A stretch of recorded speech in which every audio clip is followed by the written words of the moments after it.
इसलिए करके इस पंजाबी बाबा पहाड़ से सबको एक ही संदेश है कि एक नाम ओम राम शिव किसी एक नाम का जप करें और एक स्वरूप का जिसके प्रति आपकी आस्था हो उसका ध्यान करें और यथार्थ गीता या रामचरितमानस अर्थात रामायण का पाठ करें। हर हाल में मानव मात्र का कल्याण होगा। ओम श्री सद्गुरुदेव भगवान की जय।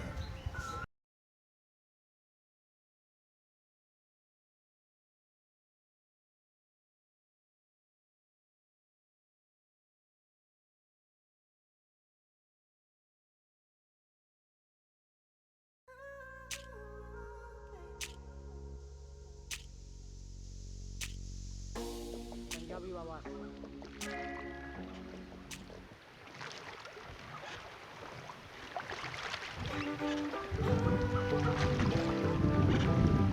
শান্তি বাবা দ্বীপ এবং বাঙালি বাবা দ্বীপ দেখে এবার যাচ্ছি পাঞ্জাবি বাবা দ্বীপে।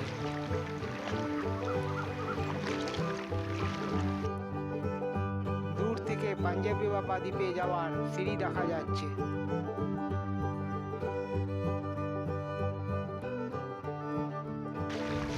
মাঝি ভাইরা বললেন এই দ্বীপে ওঠার সিঁড়ির সংখ্যা সবচেয়ে বেশি এবং এই দ্বীপে ছবি তোলা বা ভিডিও করার কোনো অসুবিধা নেই।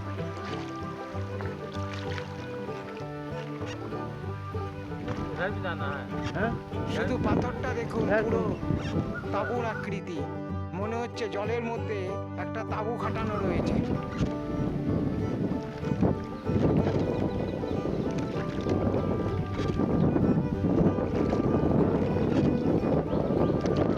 এই দ্বীপটাও পুরো বড় বড় পাথরের উপরে নির্মিত। কথা বলতে বলতে এসে গেলাম পাঞ্জাবি বাবা দ্বীপে।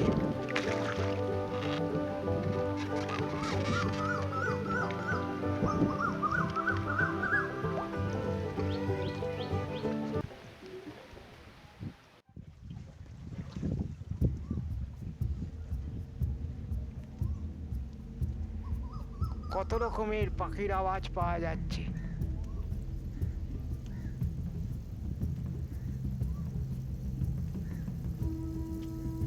এই দ্বীপে আসলে নানা রকমের পাখির আওয়াজে মন ভালো হতে বাধ্য।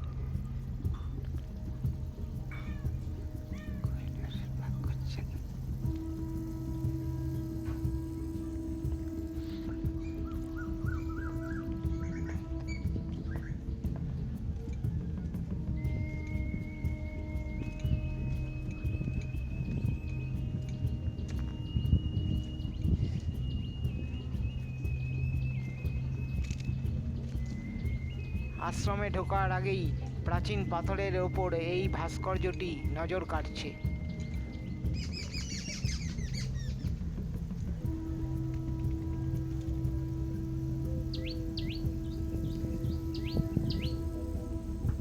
আশ্রমে ঢুকতে গেলেই বাম দিকে আপনারা দেখতে পাবেন কোহেল ঋষি আশীর্বাদ করছেন। কোহেল ঋষির আগে নাম ছিল বেদান্ত ঋষি। ওইদিকে মন্দিরের ভেতরে ঢোকার রাস্তা। জয় বজরংবলী।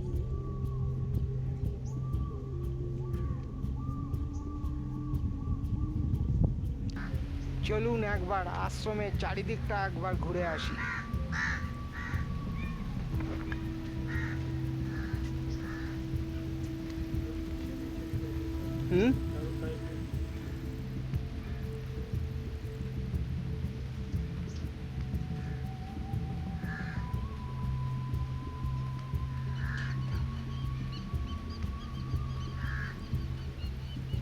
কি দারুণ জায়গাটা, দারুণ লাগছে গঙ্গার মধ্যে গজিয়ে ওঠা সাদা বালু চর এখান থেকে।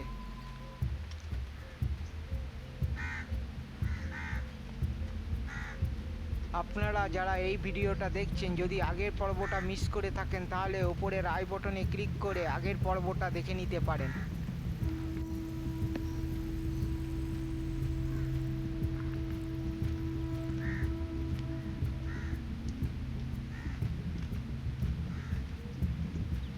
চারিদিকের পরিবেশটা দারুণ,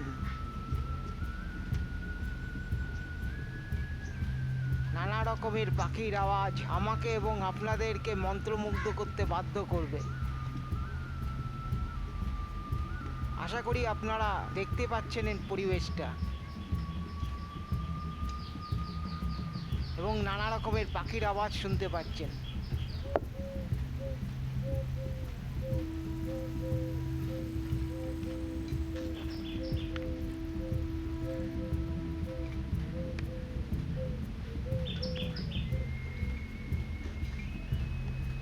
এই জায়গাটাও ধ্যান করবার পক্ষে উপযুক্ত স্থান।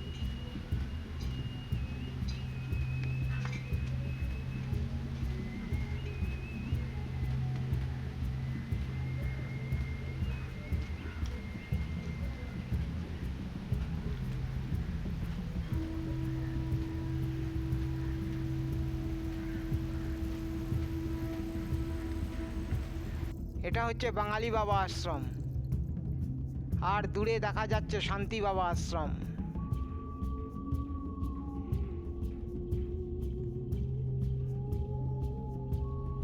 মন্দিরের পেছনেই একটা ছোট শিবলিঙ্গ দেখা যাচ্ছে। ওং নমঃ শিবায়, ওং নমঃ শিবায়, ওং নমঃ শিবায়।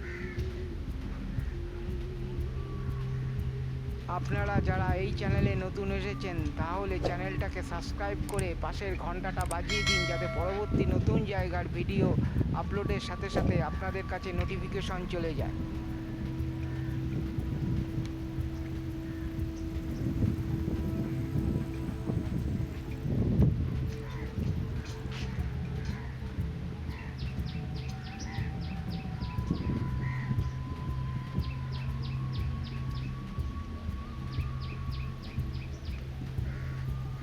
আপনারা যদি ত্রিপুরা ভ্রমণের ভিডিওগুলো মিস করে থাকেন তাহলে ওপরের আই বটনে ক্লিক করে দেখে নিতে পারেন।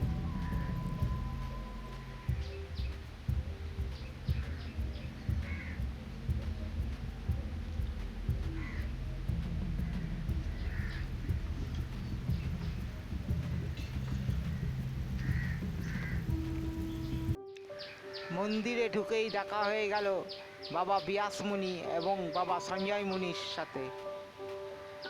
ওনারা তখন বাবা মহাদেবের সামনে ধ্যানমগ্ন অবস্থায় ছিলেন।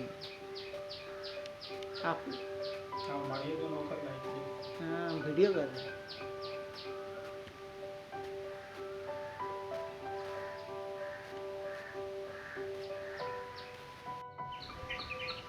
आपका नाम व्यास मुनि और उस बाबा का नाम संजय बाबा। मेरा नाम भी संजय है। बाबा निकले नहीं, 5 मिनट में आप थोड़ा नीचे। तो वो वीडियो में देखा था आपका बहुत बहुत बड़ा जटा था। तबीयत खराब हो गया। हाँ, हरिद्वार के पूरा जटा उतार दिया।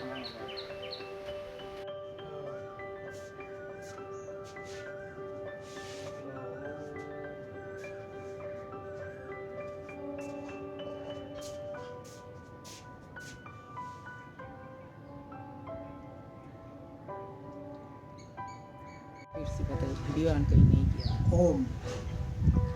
अभी आप जिस स्थल पर भ्रमण कर रहे हैं यह स्थल का नाम कहलगांव है, जो बिहार राज्य के भागलपुर जिले में अवस्थित है। कोहल या कहीं कहीं कहोर ऋषि के नाम पर इस जगह का नाम कहलगांव पड़ा है।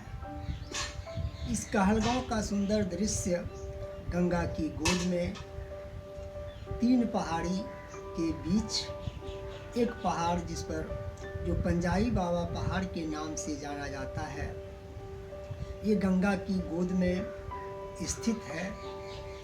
कहा जाता है कि इस जगह पर कोहल ऋषि तपस्या करते थे, अपना साधना भजन करते थे, वो उनकी तपोस्थली थी।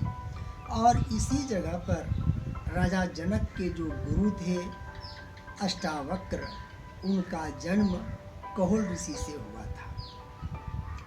अष्टावक्र को गर्भ में ही उसके पिता यानी कोहल ऋषि जब उसे गीता का पाठ सुनाया करते थे, एक श्लोक का उच्चारण उन्होंने अशुद्ध कर दिया तो गर्भस्थ शिशु बोला, पिताजी अशुद्धम। देखा, अरे यहाँ तो कोई है नहीं, हम हैं और पत्नी है।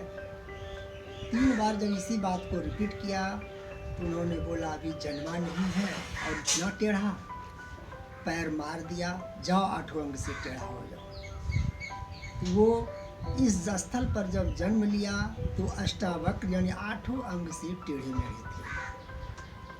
उसी दौरान में अभी वो गर्भ में ही था तो राजा जनक ने कुछ स्वप्न देख लिया था कि मेरे राज्य पर किसी ने हमला करके मेरे राज्य को छीन लिया है, हमको यहाँ से भगा दिया है, हम भागे जा रहे हैं, दूसरे राज्य में पहुँचे हैं। भूख से जब हम बताते हैं कुछ खाने के लिए दो, तो लंगर में कुछ खीर का खुरचन मिलता है खाने के लिए। उसी दौरान एक चील झपट्टा मार देता है और उसकी नींद खुलती है तो देखता है, अरे हम तो अपने महल में हैं। उसी दौरान उनके मन में प्रश्न उठा, जो अभी हमने देखा स्वप्न वह सत्य, या जो अभी राजपाट सारा संसार देख रहे हैं यह सत्य? इस प्रश्न को विद्वानों को बुलाकर प्रश्न किया कि यह सत्य या वह सत्य। इस प्रश्नों का उत्तर उस समय जो वर्तमान में आचार्य थे, इन प्रश्न का उत्तर किसी ने नहीं दे सका। और वहाँ था कि जो शास्त्रार्थ में हरा देगा उसे जल समाधि लेनी पड़ेगी।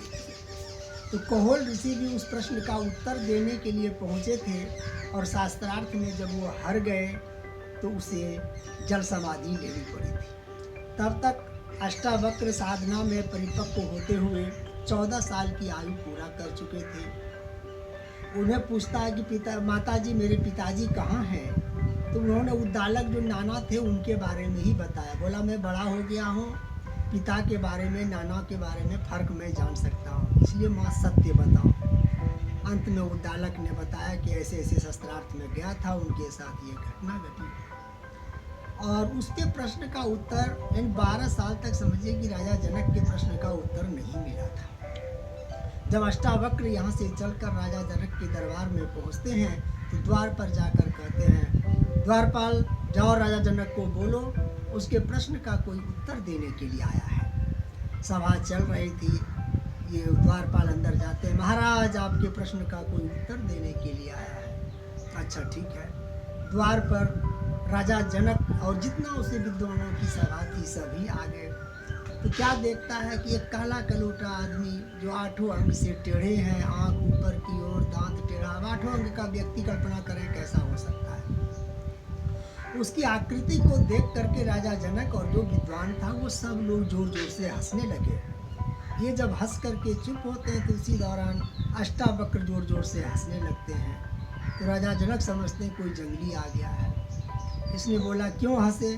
तो अष्टावक्र बोले, पहले राजा जनक तुम और तुम्हारी सभा हंसी है, तुम क्यों हंसे हो ये तो बताओ। बोले, अरे एक से एक सुंदर सुंदर महात्मा आए, जटा वाले आए, ड्रेस वाले आए, दाढ़ी बाल वाले आए, किसी ने मेरे प्रश्न का उत्तर नहीं दिया। मेरे सामने एक 8 अंग से टेढ़ा व्यक्ति, काला कलूटा, आँख ऊपर की ओर, दांत बाहर की ओर खड़ा है, ये प्रश्न का उत्तर क्या दे सकेगा? इस चीज़ को मैं देख करके हम हंस गए। तो राजा जनक बोले, हमने सुन रखा था कि राजा जनक की सभा विद्वानों की सभा है। अष्टावक्र बता रहे हैं कि हमने सुना था राजा जनक की सभा विद्वानों की सभा है, ये तो चमारों की सभा है, चमड़ी का पहचान अच्छी कर लेते हैं। इस प्रकार से जो है फिर बोले मेरे प्रश्न का उत्तर। तो बोले कुछ दान करो। तो क्या दान करें? तो पहले तो और चीज़ संसार का वस्तु दान कर रहे हैं। तो बोले नहीं, कुछ अपना वस्तु दान करो। बोले महाराज आप ही बताएं। तो वो अपने मन और बुद्धि को दान किए और फिर वो राजा अष्टावक्र उसके प्रश्न का उत्तर न देकर चुपचाप साधना में बैठते हैं। राजा जनक खड़ा खड़ा मन में विचार करते हैं कि और से तो चक्की पिसवाए हैं, जल समाधि दिलवाए हैं, इससे फांसी से कम का सजा नहीं देंगे। उसी वक्त अष्टावक्र अपना ध्यान से निकलते हैं और उसको बोलते हैं कि राजा जनक, जब तुमने मन बुद्धि हमको दान कर दिया तो फिर ये कौन फांसी दे रहा है? राजा जनक घबरा गए, बोले लगता है अभी मन बुद्धि दान नहीं दिए। बोला मन बुद्धि का दान दो। अष्टावक्र फिर से ध्यानस्थ होते हैं। वो अष्टावक्र को देखते देखते राजा जनक भी ध्यानस्थ हो जाते हैं और उसी समय उनके प्रश्न का उत्तर देख राजा, तुम स्वप्न में देखा था कि मेरा राज ऐसे ऐसे कोई छीन लिया है, हमको भगा दिया है, और जब स्वप्न से निकला तो देखा कि हम अपने राजमहल में हैं। न जो तुम स्वप्न देखा न वह सत्य है, और जो ये राजमहल देख रहे हो न ही यह सत्य है। अभी जो महापुरुषों के ध्यान में ध्यानस्थ हो गए, सत्य यही है, परमात्मा का चिंतन ही तुम्हारे साथ जाएगा। इसलिए करके इस पंजाबी बाबा पहाड़ से सबको एक ही संदेश है कि एक नाम ओम राम शिव, किसी एक नाम का जप करें और एक स्वरूप का जिसके प्रति आपकी आस्था हो उसका ध्यान करें, और यथार्थ गीता या रामचरितमानस अर्थात रामायण का पाठ करें। हर हाल में मानव मात्र का कल्याण होगा। ओम श्री सद्गुरुदेव भगवान की जय। বাবা সঞ্জয় মুনির মুখে কাহাল গায়ের ইতিহাস শুনে অনেক কিছু জানতে পারলাম। এবার ফিরে যাচ্ছি পাঞ্জাবি বাবা আশ্রম থেকে। পাঞ্জাবি বাবা আইল্যান্ড বর্তমানে হিন্দু ধর্মের পীঠস্থান হলেও কোনো এককালে এখানে বুদ্ধ ধর্মের যথেষ্ট প্রভাব ছিল, কারণ ভগবান বুদ্ধের মতো দাঁড়িয়ে থাকা প্রাচীন ভাস্কর্যটি সেই সাক্ষী বহন করছে।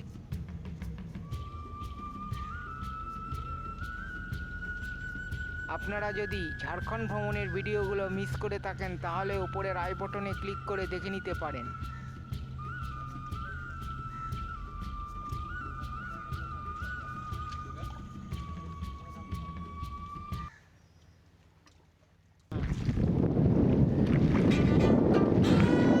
তিনটে দ্বীপ দেখার পর সব থেকে বড় চমক ছিল গঙ্গার চরের মধ্যে কিছুক্ষণ সময় কাটানো।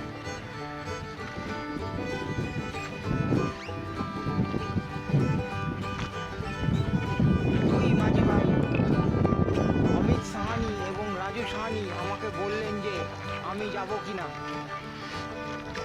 তারা বলার সঙ্গে সঙ্গে আমি রাজি হয়ে গেলাম গঙ্গার চরে যাওয়ার জন্য। আপনারাও চলুন গঙ্গার চরে কিছুক্ষণ সময় কাটিয়ে আসি।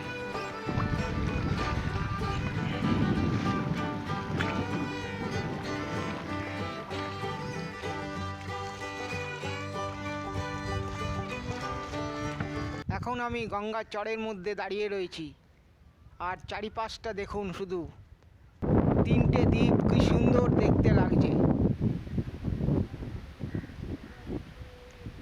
চারিদিকে শুধু বালি আর বালি।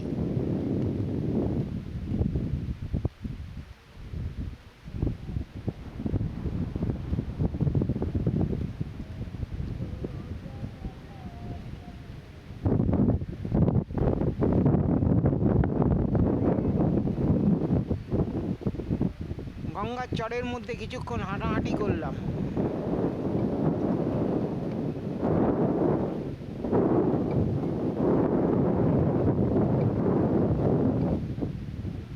এবার ফিরে যাচ্ছি কাহালগাঁওয়ে।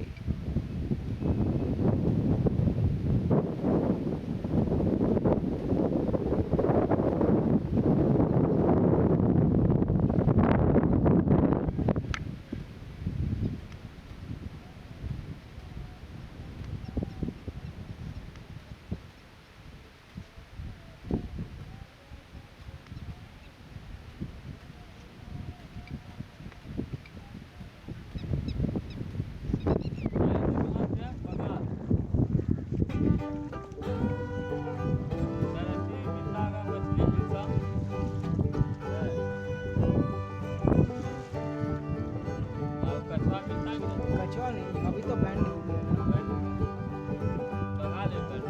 पूरा बैंड है, पूरा वर्ल्ड में ही बैंड है,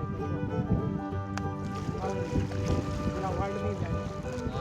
पूरा वर्ल्ड में ही बैंड है राग नहीं दिखता होगा। वो तो चूड़ा छुपका तो करता है এখান থেকে ফিরে প্রাতরাশ সেরে যাব বটেশ্বর স্থান শিব মন্দির রাম মন্দির এবং তার সঙ্গে UNESCO world heritage site Vikramshila বিশ্ববিদ্যালয়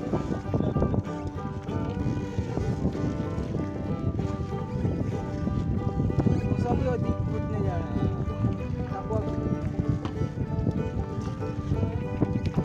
इधर बहुत टापुआ है इधर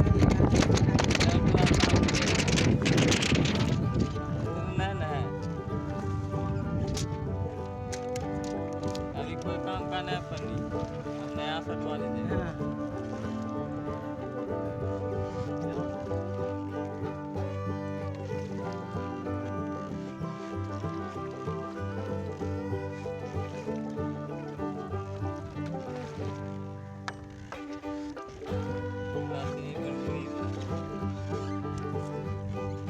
এই যে দ্বীপটা দেখতে পাচ্ছেন এটা হলো শান্তি বাবা দ্বীপ বা রাজস্থানী বাবা আইল্যান্ড অর্থাৎ প্রথম দ্বীপ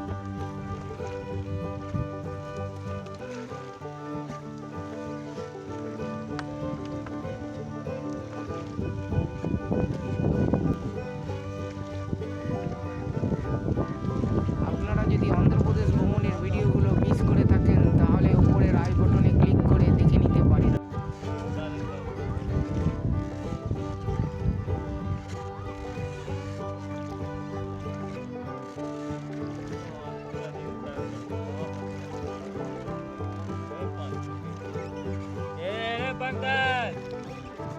কথা বলতে বলতে পৌঁছে গেলাম কাহালগাঁয়ের রাজঘাটে আমি যখন সকালে এসে নৌকায় উঠি তখন রাজঘাট একদম ফাঁকা ছিল এখন পুরো রাজঘাট পুরো জমজমাট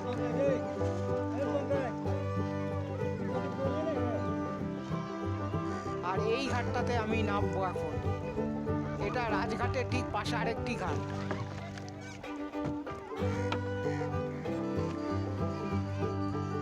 ওই দূরে দেখা যাচ্ছে তিনটে দ্বীপ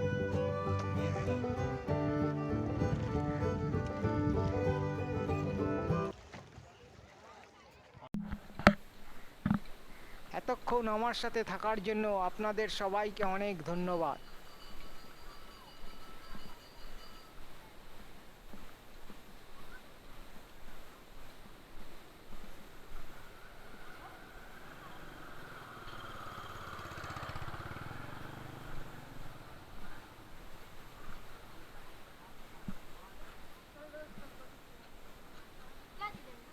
ये मोबाइल कैमरा कैमरा